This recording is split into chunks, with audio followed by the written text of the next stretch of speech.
마태복음 21장 1절에서 11절 말씀을 통해서 주가 쓰시겠다라는 제목으로 하나님 말씀 함께 나누겠습니다. 신이신 그분이 하나님이죠. 하나님께서 사람의 모양으로 이 땅에 오셔야만 했던 이유는 한 사람 아담의 범죄로 모든 사람에게 죄가 임하였기 때문이죠. 여러분, 죄는 어떻게 해야 용서함을 받을 수 있습니까? 피 흘림이 없은즉 사함이 없느니라 라고 말하고 있죠. 그러니까 죄사함을 받기 위해서는 희생이 따라야 된다는 거예요. 이스라엘이 그 애굽에서 430년 동안 종살이를 했죠. 그리고 모세라는 지도자를 통해서 이제 출애굽을 하게 합니다. 근데 10가지 재앙을 내릴 때 10번째 재앙이 장자의 죽음이었잖아요. 장자의 죽음을 하기 전에 하나님께서 모세에게 말씀하시죠. 이스라엘 백성들의 거처에 문 임방과 좌우설주 이렇게, 그러니까 문 입구의 모든 곳에 어린 양의 피를 발라라. 그러면 사망의 영이 그냥 지나가리라 그래요. 그러니까 이스라엘 백성들은, 그리고 그것을 계기로 하나님이 뭘 제정하셨냐면 6월절이라는 걸 제정하셨죠. 6월절이라는 뜻이 뭐냐면 패스오버, 지나가라라는 뜻이에요. 그러니까 사망의 영이 어린 양의 피를 보고 그냥 지나갔다. 이게 유래가 바로 6월절이거든요. 그런데 애굽의 모든 사람들은 양의 피를 안 발랐잖아요. 그러니까 애굽에 있는 모든 사람들의 장자, 사람뿐만이 아니라 가축도 처음 태어난 것은 다 죽게 되었어요. 근데 이스라엘 아브라함의 후손들이 머물렀던 고센 지역에는 양의 피를 바름으로 말미암아 한 사람도 죽음을 당하지 않았죠. 우리가 찬송가에도 있잖아요. 찬송가에 내가 그 피를 6월절 그 양의 피를 볼 때에 내가 너를 넘어가리라. 그러니까 양의 피를 바름으로 말미암아 사망이 지나갔더라. 그 6월절에 하는 양의 피는 오늘로 말하면 예수 그리스도의 보혈을 의미하는 거 아닙니까? 그러니까 예수님의 보혈만이 뭐예요? 우리의 죄를 씻어줄 수 있다는 거예요. 사함받을 수 있다는 거예요. 그 예수님만이 우리를 죄에서 구원할 수 있다는 것은, 우리를 죄에서 사할 수 있다는 것은 예수님 말고 다른 이로는 구원을 받을 수 있다 없다? 없어요. 그러니까 사도행전 말씀에 다른 이로서는 구원을 얻을 수 없나니 천하 인간의 구원을 얻을 만한 다른 이름을 우리에게 주신 일이 없느니라 라고 말하잖아요. 그래서 세례 요한은 예수님을 향하여 이런 표현했잖아요. 보라, 세상 죄를 지고 가는 하나님의 어린 양이로다. 희생양을 말하는 거예요. 예수님도 본인이 말씀하신 내가 온 것은 섬김을 받으려 함이 아니라 도리어 섬기려 하고 나의 목숨을 많은 사람의 대속물로 주려 함이라. 대속물이 뜻이 뭐예요? 대신 속하여 주는 재물. 그러니까 저 사람의 죄 때문에 내가 대신 죽어주는 재물, 그런 뜻 아닙니까? 그러니까 예수님께서 이 땅에 우리 죄를 사해 주기 위해서 이 땅에 오시는 방법은 죄 없이 세상에 오셔야만 했기 때문에 처녀인 마리아를 통해서 세상에 오시게 되었죠. 제가 설교에 아마 여러 번 했을 거예요. 왜냐하면 남자의 후손으로 오면 그 죄가 전이 되잖아요. 아담의 후손으로 오면 죄가 전이가 되는 거예요. 그래서 우리는 다 아담의 후손이에요. 그래서 사람은 누구도 다 예외 없이 다 태어날 때 뭘 가지고 태어난다? 죄를, 이걸 원죄라고 그랬죠. 죄를 가지고 태어나요. 그래서 이 원죄를 사함받지 못하면, 해결받지 못하면 천국 갈 수 없습니다. 이 원죄 때문에. 근데 이 원죄가 언제 사함을 받게 돼요? 예수님을 나의 구주로 영접하는 순간. 이게 뭔 의미냐면 내가 예수님을 나의 구주로 영접하면서 내 속에 있었던 뭐가 없어지는 거예요? 죄가 사함받게 되는 거예요. 그래서 하나님의 자녀가 되는 거예요. 그래서 예수를 믿으면 사망에서 생명으로 옮겨지는 거죠. 그러니까 예수님도 말씀하신 나로 말미암지 않고는 아버지께로 천국에 갈 수 없느니라 그러잖아요. 그러니까 예수님을 통과하지 않고는 천국에 갈 수 없더라. 그래서 예수님은 이 땅에 오실 때 죄가 없이 세상에 오셔야만 했는데 이거를 성경에 증언하고 있잖아요. 히브리서 4장 15절 우리에게 있는 대제사장은 우리의 연약함을 동정하지 못하실 리가 아니요 모든 일에 우리와 똑같이 시험을 받으신 이로되 죄는 없으시니라. 예수님이 죄가 있으면 우리의 죄를 대속할 수 없잖아요. 그러니까 주님은 죄 없이 이 땅에 오셔야만 했던 거죠. 예수님은 30살까지 목수의 일을 하시고 3년간 공생애를 하셨습니다. 3년 동안 가르치고 치유하시고 전파하시는 사역을 하셨습니다. 그리고 이제 3년의 공생애를 마치고 마지막 일주일이 남았습니다. 그래서 예수님께서 예루살렘에 지금 입성하시게 되는, 그 주간을 기념하여 우리가 종려주일이다라고 지키고 있는 것입니다. 그러니까 예수님의 생에 이제 마지막 일주일이 남은 거예요.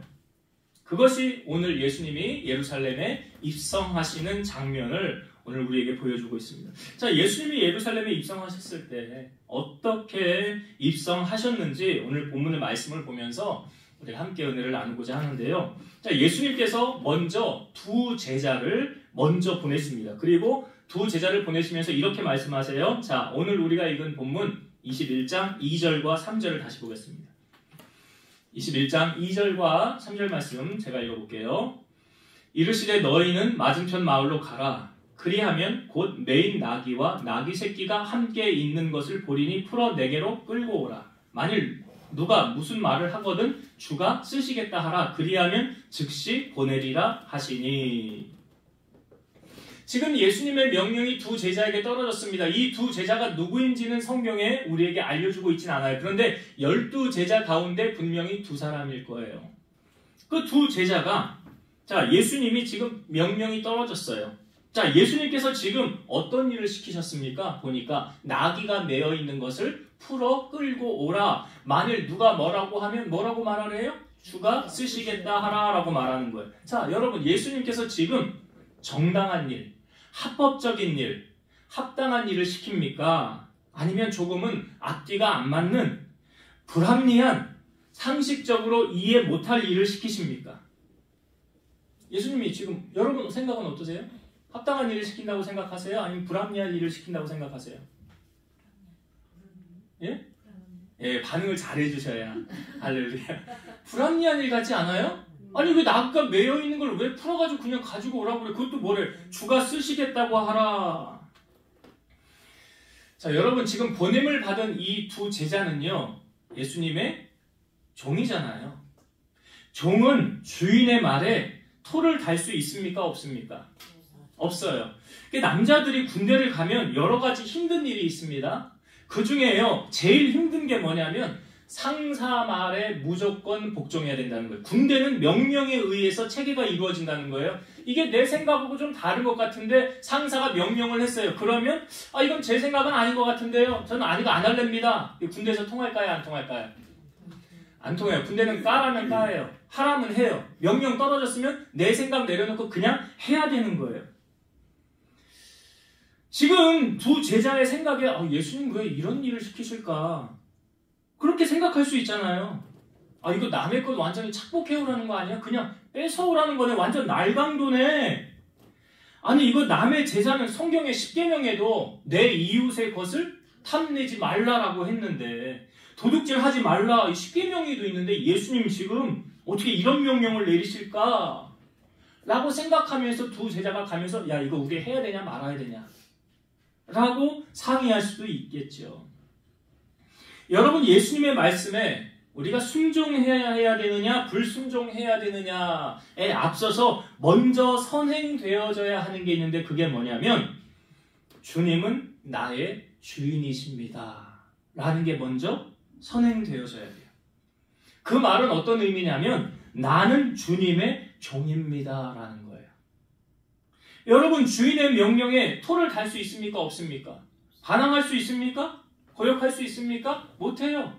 왜요? 종의 목숨은 주인의 손에 달려있기 때문에 그렇습니다. 그러면 왜 우리는 말씀대로 살아야 되는데 말씀대로 살지 못할까요? 왜 순종하지 못할까요? 그것은 제가 앞부분에 말씀드렸죠. 주님을 나의 주인으로 인정하지 못하기 때문에 그래요. 그 말은 다시 말하면요, 우리 집사님이 기도할 때 다 얘기했어요. 주님이 주인으로 모셔야 되는데 누가 주인 역할을 한 거예요? 내가 주인 역할을 한 거예요. 그러니까 주님의 말씀이 들리지 않는 거예요. 주님이 내 삶의 주인이시며 나를 통치하시고 다스리고 계신다면 우리는 그 명령에 따라야 되는 거죠. 만약 안 따르면 너 죽어. 그러면 너 말씀대로 살지 않으면 너 죽어.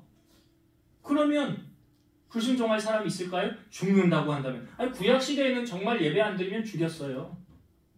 죽였다고요. 일하러 가거나 나무하러 가거나 그러면 즉각 처형이에요. 그렇게 강하게 지켰다는 거예요. 자, 예수님의 말씀을 들은 두 제자의 반응이 어떻게 나와 있습니까? 6절의 말씀에 보면 이렇게 나와 있어요. 제자들이 가서 예수께서 명하신 대로 하여 그랬어요. 제자들이 가서 예수께서 명하신 대로 하여. 그러니까 주님의 명령에 순종했다는 거예요, 안 했다는 거예요? 했다는 거예요. 이 말은 다른 말로 예수님 내 삶의 주인이시다라는 것을 인정했다라는 거 아닙니까? 우리는 사도 바울이 다메섹에 가다가 예수님을 만난 사건 여러분 잘 아시죠? 근데 그가 다시 보게 될 때 주님 어떤 방법을 사용하셨습니까? 제가 성경을 보면서 생각했어요. 눈을 멀게 하신 분이 누구예요? 주님이시잖아요. 그러면 눈을 멀게 하신 그분이 다시 뜨게 할 수 있어요? 없어요? 있죠. 다시 눈 떠라 할 수 있어요. 근데 그렇게 하지 않으셨어요. 그곳에 아나니아라 하는 제자가 있었어요. 주님이 아나니아에게 찾아가십니다. 야, 지금 저 직가라 하는 거리로 가면 유다의 집에서 다섯 사람 사울이라는 사람이 있는데 그가 지금 기도하는 중이다 그래요. 근데 이 말에 아나니아는 동의를 할 수가 없는 거예요. 아니, 주님 그 사람이 여기 왜 왔는지 아시잖아요. 그 예수 믿는 사람들 명단 가지고 왔대요. 그리고 잡아다가 감옥에 쳐넣으려고 왔대요. 근데 뭐라고요? 지금 기도하고 있다고요? 앞뒤가 안 맞는 것 같은데요? 그러니까 주님께서는 그 다음 뭐라고 말씀하시냐면 그 아나니아라 하는 사람이 다시 들어와서 기도해서 그 눈을 뜨게 해주는 것을 그가 보았다는 거예요. 그러니까 아나니아는 동의가 안 되는 거예요. 아, 주님 그렇지 않습니다. 아, 예루살렘에서도 적지 않은 해를 끼치지 않았습니까? 스데반 죽이는데 증인 섰던 사람이 사도 바울이잖아요. 아, 여기서도 결박할 권한을 대제사장에게 받아서 오지 않았습니까? 그러니까 이 말은 뭐예요, 아나니아가? 나는 못 가겠다는 말 아니에요? 나는 사울에게 바울이 변화되기 전에 사울이었으니까. 난 못 가겠다는 거예요. 그러니까 주님, 좀 주님 착각하시는 거 아니에요? 라고 말할 때 주님은 이렇게 강력하게 말씀하시죠. 가라, 이 사람은 내 이름을 이방인과 임금들과 이스라엘 자손들에게 전하기 위하여 택한 나의 그릇이라. 그러니까 주님이 가장 먼저 하셨던 말이 뭐예요? 가라예요, 가라. 너 네 생각 내려놓고, 우리가 가장 순종을 못하는 게 주님을 주인으로 인정하지 않은 것, 또 내 생각으로 가득 차 있으니까. 내 생각으로는 안 맞는 논리거든요. 그래서 내려놔야 되는 거죠. 그러니까 가라. 그러면서 아나니아가 그 집을 찾아가죠. 그리고 가서 말하잖아요. 형제 사울아, 주 곧 네가 오는 길에서 나타나시던 예수께서 나를 보내어 너로 다시 보게 하시고 성령으로 충만하게 하신다 하고 기도했더니 사울의 눈에서 비늘 같은 것이 벗겨지면서 그가 다시 보게 되었잖아요. 그러니까 아나니아가 순종했습니까? 안 했습니까? 결국 아나니아의 순종은 뭘로 연결이 되냐면 주님이 내 삶의 주인이심을 그가 고백하게 됐다는 거잖아요. 사도 바울이 회심하기 바로 앞장에 보면 누가 나오고 있냐면 초대교회 7 집사 중에 한 사람인 빌립이라는 사람이 나옵니다. 근데 이 빌립에게 주의 사자가 나타나셔서 이렇게 말씀하시는 거예요. 일어나 남쪽으로 향하여 예루살렘으로 가사로 내려가는 길까지 가라. 근데 그 길은 광야라는 거예요. 아니, 왜 지금 나를 광야로 가라고 그러시는 거야? 광야로 왜 가라고 그러시는 거야? 내 생각이 복잡하면 순종을 못하는 거 아닙니까? 근데 그 말씀에 그냥 빌립이 순종해서 갔어요. 갔더니 에디오피아 여왕 간닥의 모든 국고를 맡은 관리인 네시가 예루살렘에 예배하러 왔다가 돌아가는 길에 수레를 타고 선지자 이사야의 글을 읽고 있는 거예요. 딱 만났을 때 성령이 빌립에게 이 수레로 가까이 나아가라. 그래서 가까이 나아가서 빌립이 질문을 합니다. 선지자 이사야의 글 읽는 것을 듣고 말하는 것을 깨닫느냐? 그랬더니 이 네시가 지도해주는 사람이 없으니 어찌 깨달을 수가 있겠습니까? 그리고 그 성경 구절이 뭐였냐면 성경에 소개하고 있거든요. 사도행전 8장 32, 33절 읽는 성경 구절은 이것이니 일러스되 그가 도살자에게로 가는 양과 같이 끌려갔고 털 깎는 자 앞에 있는 어린 양이 조용함과 같이 그의 입을 열지 아니하였도다. 그가 굴욕을 당하였을 때 공정한 재판을 받지 못하였으니 누가 그의 세대를 말하리요. 그의 생명이 땅에서 빼앗김이로다 하였거늘. 여러분, 이게 누구 이야기입니까? 예수님 이야기잖아요. 예수님 이야기를 지금 읽고 있는데 깨달아요? 못 깨달아요? 못 깨닫는 거예요. 그러니까 빌립이 예수 그리스도를 전파하는 거죠. 복음을 전파하다가 가다가 물이 있으니까 가서 빌립이 세례를 그 사람에게 베풀어 주고 빌립은 주의 영에 이끌려서 가게 되었다는 거예요. 여러분 이것도 보세요. 빌립이 주님을 나의 주인으로 인정하지 않았다고 한다면 순종해요, 안 해요? 안 하죠. 그 말은 다른 말로 주님이 내 삶의 주인이십니다 라는 것이 따라온다는 거예요. 우리는 주님의 명령에, 주님의 말씀에 여러분 어떤 반응을 보이십니까? 분명히 성경은 어떤 자가 복을 받느냐?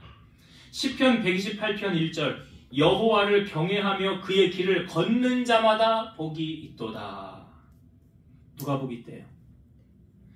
그의 길을 걷는다는 게 뭘 의미하는 거예요? 그의 말씀대로 순종하는 자. 요한계시록 1장 3절 이 예언의 말씀을 읽는 자와 듣는 자와 그 가운데 기록한 것을 지키는 자가 복이 있나니 때가 가까움이라. 그러니까 여러분 우리가 진정 예수님을 내 삶의 주인으로 모시고 살고 있는 증거가 뭐냐면 내가 주님의 말씀에 순종하고 있느냐 그렇지 않느냐. 이스라엘 초대왕이었던 사울 왕이 왕의 자리에서 하나님이 버리게 된 결정적인 계기가 무엇입니까? 아말렉이요. 이스라엘이 출애굽했을 때 쫓아와서 전쟁을 일으킨 민족 아닙니까? 그래서 내가 아말렉을 반드시 멸하리라. 근데 그때가 이제 사울 왕의 왕정 시대에 그 아말렉을 진멸하라라고 보내시는 거예요. 거기 전쟁에서 너희가 승리할 건데 거기 있는 걸 멸할 때 모든 것을 다 멸하라고 그랬어요. 좋은 것도 다 멸하라고 그랬어요. 근데 전쟁에서 이겼는데 사울이 좋은 것 다 가지고 왔죠. 그러니까 말씀에 순종한 거야, 안 한 거야? 그 핑계를 이렇게 대잖아요. 아, 그거 좋은 거 가져와서 하나님 앞에 제사 지내려고 그랬다고. 근데 결국 뭐예요? 백성들의 말을 따른 거예요, 사울은. 백성들이 그렇게 하자고. 우리 좋은 건 왜 죽입니까? 가지고 가야지요. 그러니까 백성들의 말을 따른 거예요. 그러니까 하나님이 사울을 왕 삼은 걸 후회하셨더라. 후회하셨더라. 그리고 하나님의 마음에 합한 자를 내가 다시 세워서 왕을 세울 거라고. 그 버림을 받았다는 거예요. 우리가 왜 아브라함을 믿음의 조상이라고 합니까? 하나님이 어느 날 갑자기 아브라함에게 이삭을 바쳐라 그러잖아요. 이삭을 바쳐라. 그때 뭐 이삭의 나이가 뭐 10대 중반 뭐 이렇게 추정을 하는데, 근데 만약 하나님이 나의 주인이 아니야. 나는 하나님보다 이삭이 더 귀해. 그러면 하나님의 말씀에 순종하지 않았겠죠. 아브라함이 순종했다는 건 뭘 보여주고 있냐면 그 주님의 말씀에 순종했다는 건 주님이 내 삶의 주인이시다 라는 것을 말해주고 있는 거예요. 하나님의 아브라함의 순종을 귀하게 보십니다. 히브리서 6장 14, 15절 이르시되 내가 반드시 너에게 복주고 복주며 너를 번성하게 하고 번성하게 하리라 하셨더니 그가 이같이 오래 참아 약속을 받았느니라. 이게 여러분 액자로도 많이 보셨을 거예요. 내가 너를 복주고 복주며 너를 번성하게 하고 번성하게 하리라. 이게 누구한테 한 말씀이에요? 이게 아브라함에게 하신 말씀이라고 하나님이. 왜요? 너는 이삭도 나에게 바치지 않았느냐. 그거 하나님이 귀하게 보셨다는 거죠. 그래서 그 약속을 받았다는 거예요. 우리는 여러분 하나님의 여러분 복을 받으며 살길 원하지 않습니까? 그럼 따라와야 되는 게 있어요. 뭐예요? 그 도를 행하는 자마다 복이 있느니라. 말씀대로 살지 않으면서 복 주세요. 뭐 우리가 물론 기복주의는 아니지만 하나님 사랑하는 자에게 복을 주신대잖아요. 그러니까 말씀대로 사는 자에게 따라오는 게 뭐예요? 하나님의 복이 반드시 임하더라라는 것. 거기에 앞서서 우리가 말씀에 순종한다는 것은 주님을 나의 주인으로 모시고 살고 있다는 증거라는 거죠.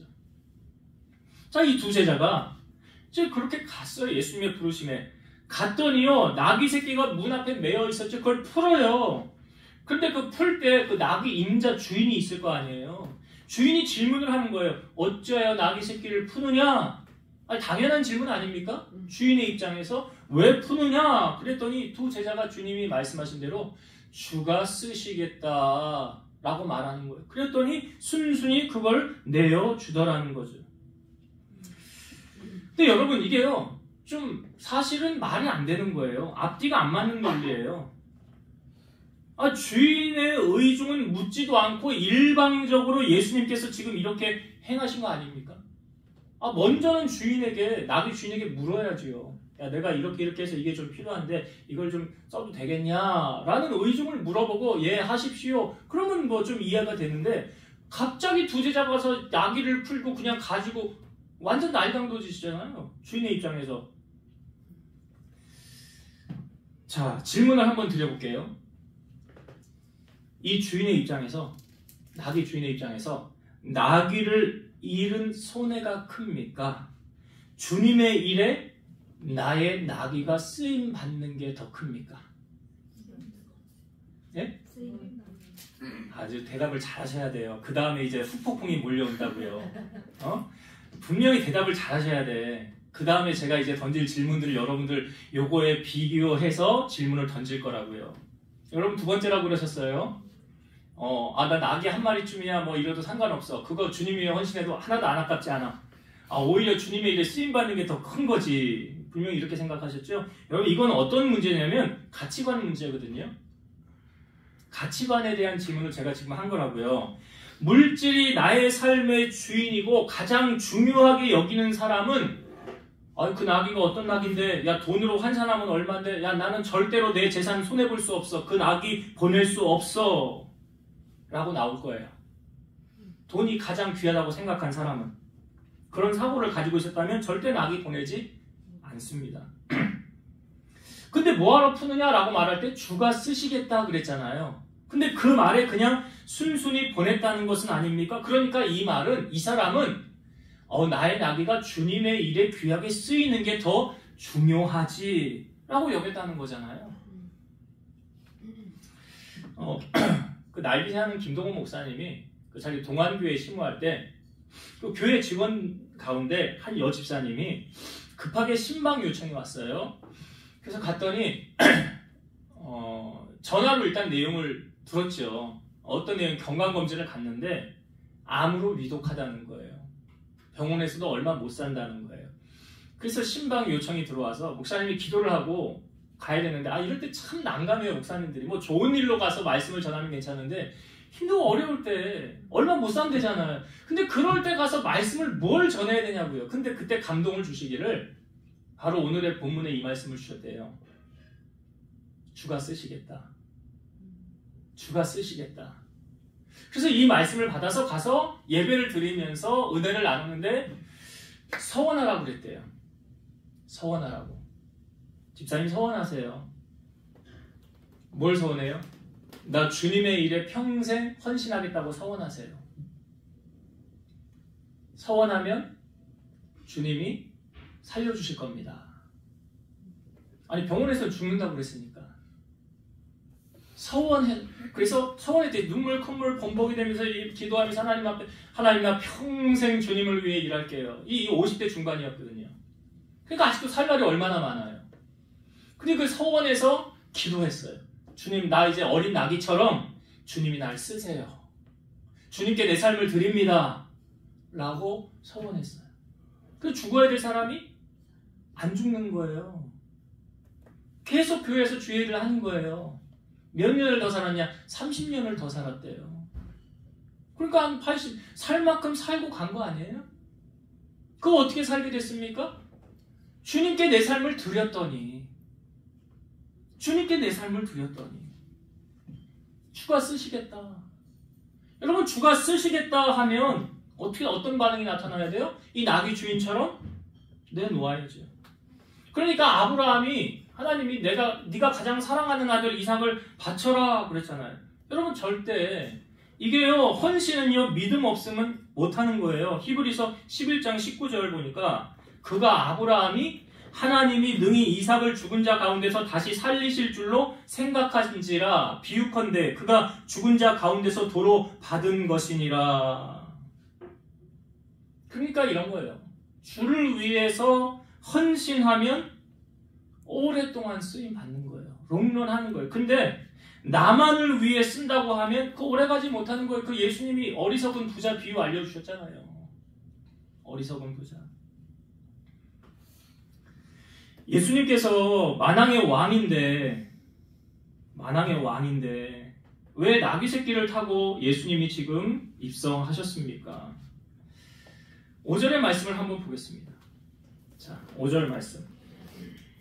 같이 한번 5절은 읽어볼까요? 시작. 시온 딸에게 이르기를 내 왕이 내게 임하시나니 그는 겸손하여 낙이 곧 멍에 매는 짐승의 새끼를 탔도다 하라 하였느니라.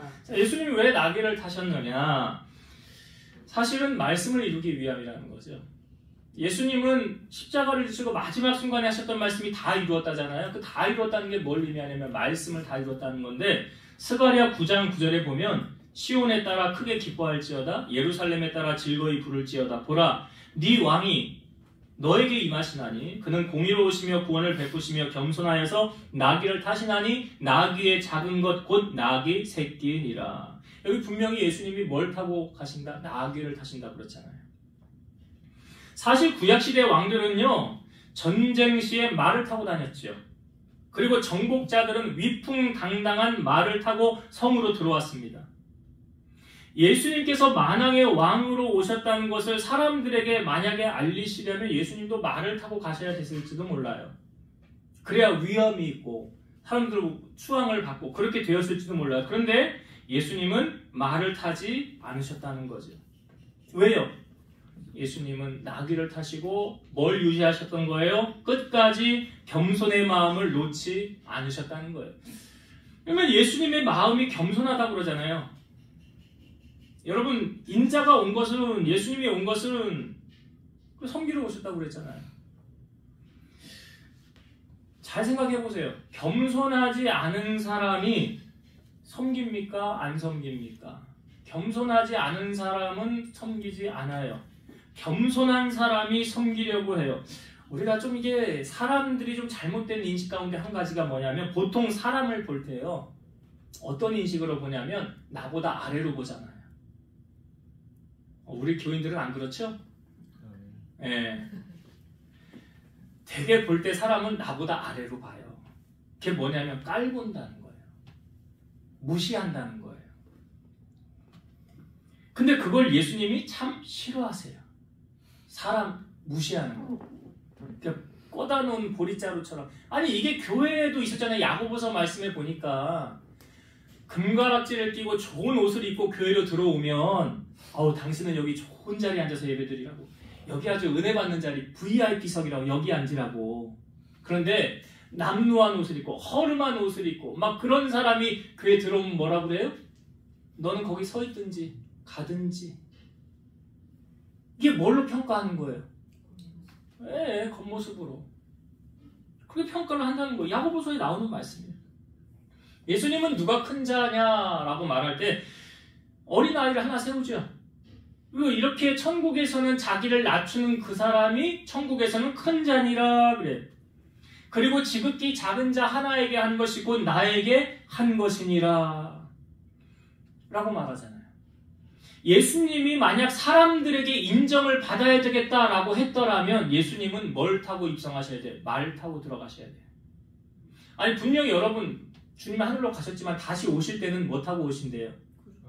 예, 마태복음 24장에는 구름 타고 오신다고 그랬고 요한계시록에는 백마를 타고 오신다고 그랬어요. 그때는 진짜 주님이 왕으로서 통치자로서 다스리기 위해 이 땅에 오신다는 거 아닙니까? 그러니까 예수님 끝까지 마음의 겸손을 놓지 않으셨다는 거잖아요. 여러분 잘 생각해 보세요. 많이 배운 사람이 겸손할까요?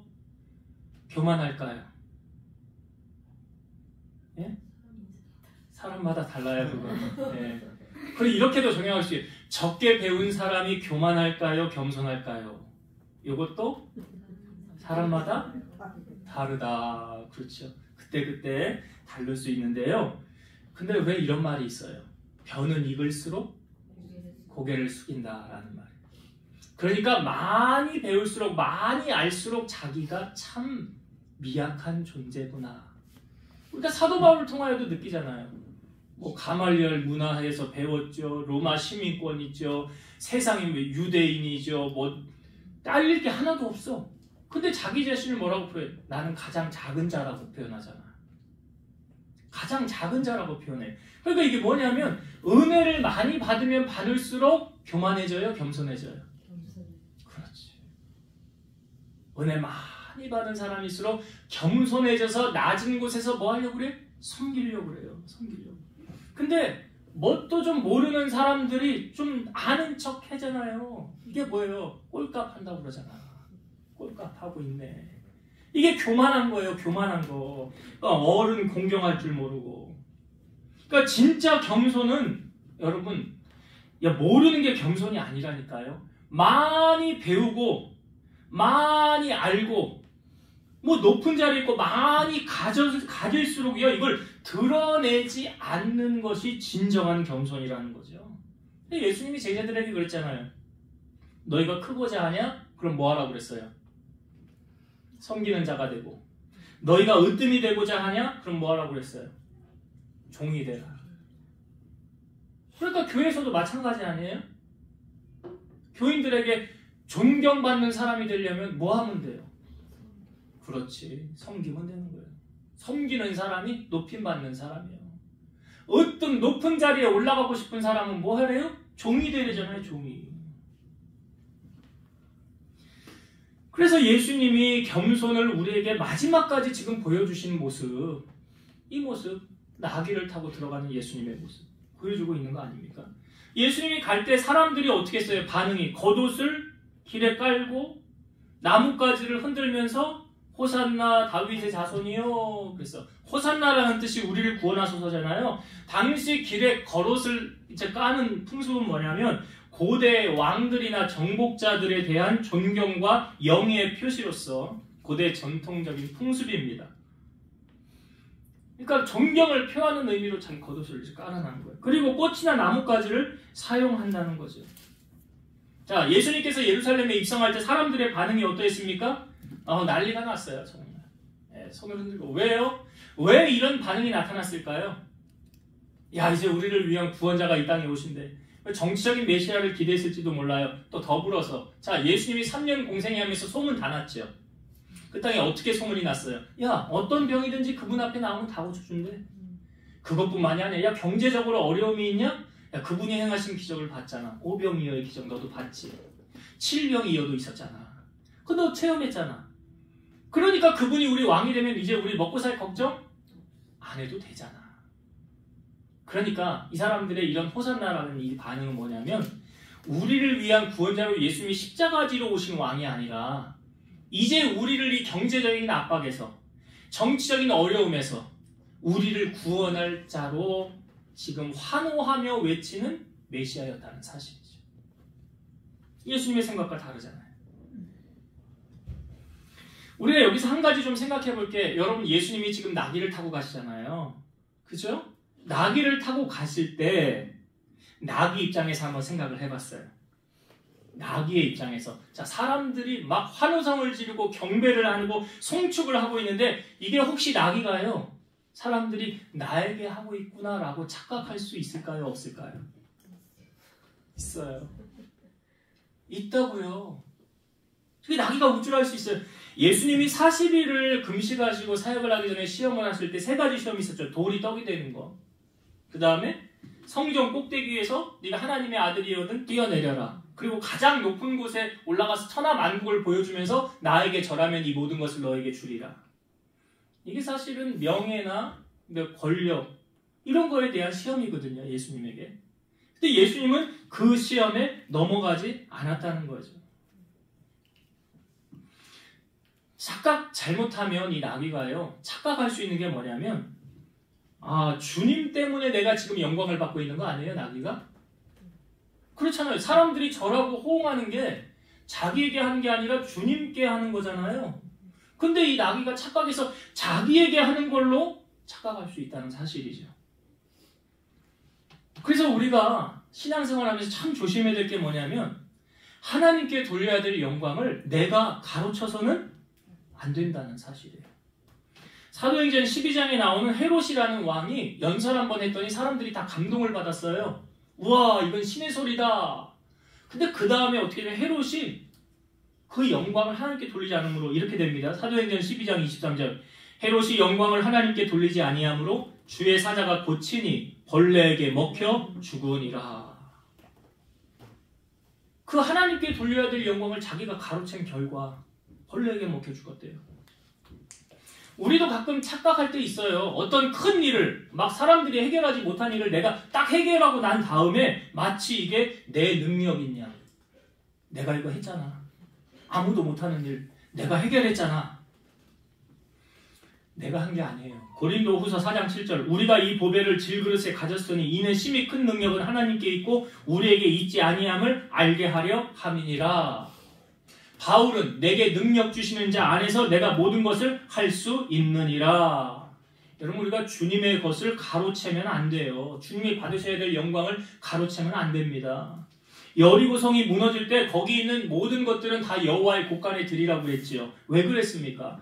거기 있는 첫 예물, 가나안에 들어가서 얻는 첫 예물, 첫 것은 누구 거라고 그랬어요?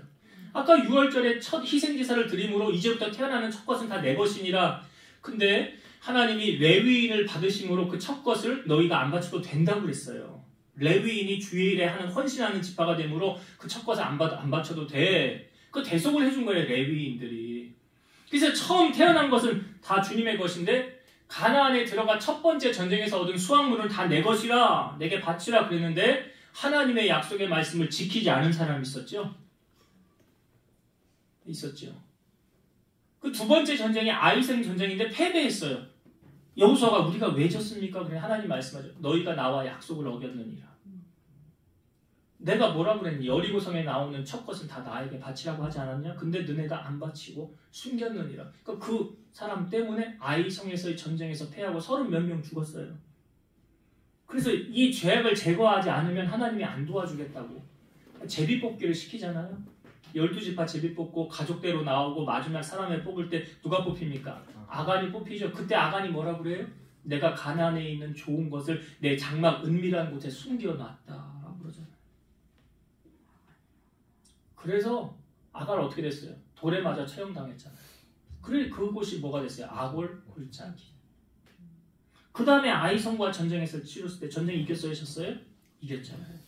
그러니까 전쟁의 승패를 주관하시는 분이 하나님이신데 말씀에 불순종하면 전쟁에서 승리해요? 패배해요?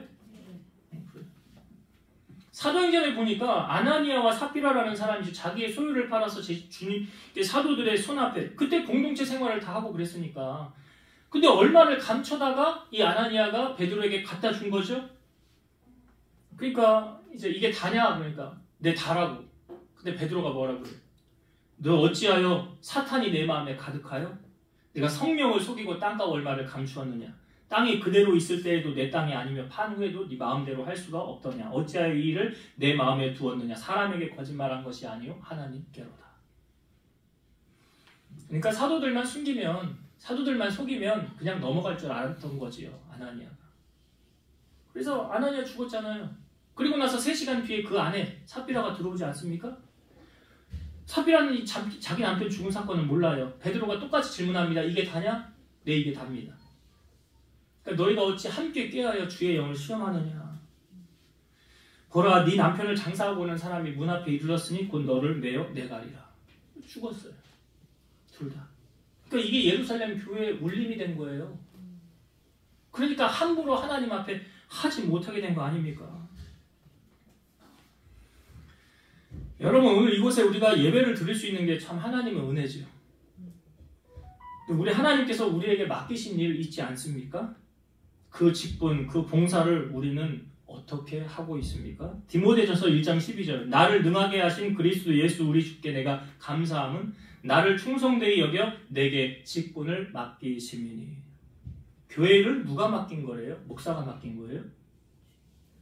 아니죠. 누가 맡긴 거예요? 하나님이 맡긴 거잖아요. 하나님이 맡기고 요구하는 게 있어요. 고린도전서 4장 2절 그리고 맡은 자들에게 구할 것은 충성하십니까? 아멘을 좀 크게 해주셔야지. 그래야 하나님이 기뻐하실 거 아니에요. 여러분 교회는 뭘 받으러 오는 데가 아니잖아요. 사실 섬기러 오는 것이 교회 아닙니까? 그래요. 뭐 사람들의 이목에 큰 교회들은요 함부로 하면 안 되니까 수족을 조심히 놀려요. 그리고 자기가 맡은 일에 충성을 다해요. 빵꾸나면 안 되니까. 근데 작은 교회는요 무시해도 됩니까? 아니죠. 그럼요. 똑같은 교회인데 하나님이 보시기에는 분명한 사실은요, 주님 앞에 섰을 때 너 그때 왜 그랬냐? CCTV 딱 틀어주면서 주님이 보여주실 거예요. 그러면 우리는 대답할 것을 준비를 하고 있어야 된다는 사실. 그때.